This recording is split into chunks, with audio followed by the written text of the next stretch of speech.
Central education minister Dharmendra Pradhan ರಾಜೀನಾಮೆಗೆ CJP ಬಿಗಿ ಪಟ್ಟನ್ನು ಹಿಡಿತಾ ಇದೆ. ಇವತ್ತು ಮಧ್ಯಾಹ್ನದ ಒಳಗೆ ರಾಜೀನಾಮೆ ಪಡೆಯೋದಕ್ಕೆ ಪಟ್ಟು ನಿನ್ನೆ ನಡ್ಡಾ ಜಿತೇಂದ್ರ ಎದುರು ಸಿಜೆಪಿ ವಕ್ತಾರರು ಪ್ರಸ್ತಾಪ ಮಾಡಿದರು.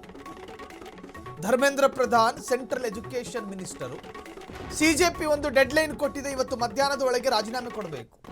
ನಿನ್ನೆ ನಡ್ಡಾ ಜಿತೇಂದ್ರ ಎದುರು ಸಿಜೆಪಿ ವಕ್ತಾರರು ಪ್ರಸ್ತಾಪ ಮಾಡಿದ್ರು. ಸೆಂಟ್ರಲ್ ಗವರ್ನಮೆಂಟ್ ಸಿಜೆಪಿ ಮಧ್ಯೆ ಇವತ್ತು ಮತ್ತೊಂದು ಸುತ್ತಿನ ಮಾತುಕತೆ ನಡೆಯುತ್ತೆ. ಮಧ್ಯಾಹ್ನ 3 ಗಂಟೆಗೆ ಮೂರನೇ ಸುತ್ತಿನ ಮಾತುಕತೆ ಸಾಧ್ಯತೆ. ನಿನ್ನೆ ಕೇಂದ್ರದ ಜೊತೆ ಸಿಜೆಪಿ ಮೊದಲ ಸುತ್ತಿನ ಮಾತುಕತೆ ನಡೆದಿತ್ತು. ಸಿಜೆಪಿ 3 ಬೇಡಿಕೆಗಳಲ್ಲಿ 2 ಬೇಡಿಕೆಗಳಿಗೆ ಕೇಂದ್ರ ಒಪ್ಪಿಗೆಯನ್ನು ಸೂಚಿಸಿತ್ತು. ಪ್ರಧಾನ ರಾಜೀನಾಮೆ ಬಗ್ಗೆ ನಿಲುವು ತಿಳಿಸದ ಕೇಂದ್ರ ಸಚಿವರು ಮೊನ್ನೆ ದಿನ ಸಿಜೆಪಿ ವಕ್ತಾರರ ಜೊತೆ ಜೆಪಿ ನಡ್ಡಾ ಮಾತನಾಡಿದ್ರು. ಮಾಜಿ ನ್ಯಾಷನಲ್ ಪ್ರೆಸಿಡೆಂಟ್ ಜೆಪಿ ನಡ್ಡಾ ಅವರನ್ನ ಕರೆದು ಮಾತನಾಡಿದಂತಹ ಸಂದರ್ಭದಲ್ಲಿ ಸಿಜೆಪಿ ನಾಯಕರು ಒಂದಷ್ಟು ಬೇಡಿಕೆಯನ್ನು ಜೆಪಿ ನಡ್ಡಾರ ಮುಂದಿಟ್ಟಿದ್ರು. ಅದೇನು ಬೇಡಿಕೆ? ಒಂದು, ಧರ್ಮೇಂದ್ರ ಪ್ರಧಾನ್ ರಾಜೀನಾಮೆ ಕೊಡಬೇಕು. ಎರಡನೇದು, ಪ್ರತಿಭಟನಾ ನಿರತ ಸ್ಟೂಡೆಂಟ್ಗಳ ವಿರುದ್ಧ ಕೇಸು ದಾಖಲಾಗಿದೆ, ಆ ಕೇಸನ್ನು ಹಿಂಪಡಿಬೇಕು.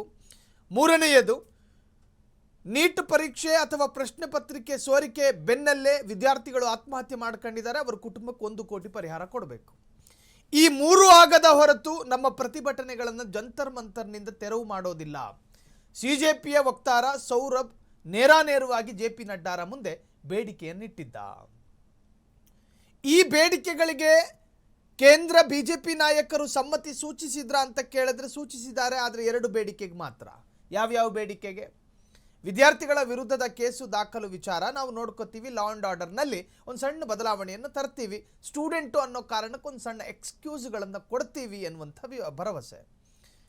ಆದರೆ ಧರ್ಮೇಂದ್ರ ಪ್ರಧಾನ್ ರಾಜೀನಾಮೆ ಕೊಡಬೇಕು ಅನ್ನುವ ವಿಚಾರಕ್ಕೆ ಜೆಪಿ ನಡ್ಡಾರಿಂದ ಯಾವುದೇ ತರಹದ ಹಾನೂ ಇಲ್ಲ, ಹೂನೂ ಇಲ್ಲ. ರಾಜೀನಾಮೆ ಕೊಡಿಸ್ತೀವಿ ಅಂತಲೂ ಹೇಳಲಿಲ್ಲ, ಆ ವಿಚಾರದಲ್ಲಿ ಏನೇನೂ ರೆಸ್ಪಾನ್ಸ್ ಮಾಡಿಲ್ಲ. ಹಾಗಾದರೆ ಇವತ್ತು ಮಧ್ಯಾಹ್ನದವರೆಗೆ ಡೆಡ್ಲೈನನ್ನು ಕೊಡಲಾಗಿತ್ತು. ನೀವು ಆ ದೃಶ್ಯದಲ್ಲಿ ಸೌರಭ್ನನ್ನು ಗಮನಿಸ್ತಾ ಇದ್ದೀರಿ, ಆತ ಸಿಜೆಪಿಯ ವಕ್ತಾರ. ಆ ವಕ್ತಾರ ಡೆಡ್ಲೈನನ್ನು ಕೊಟ್ಟಿದ್ರು.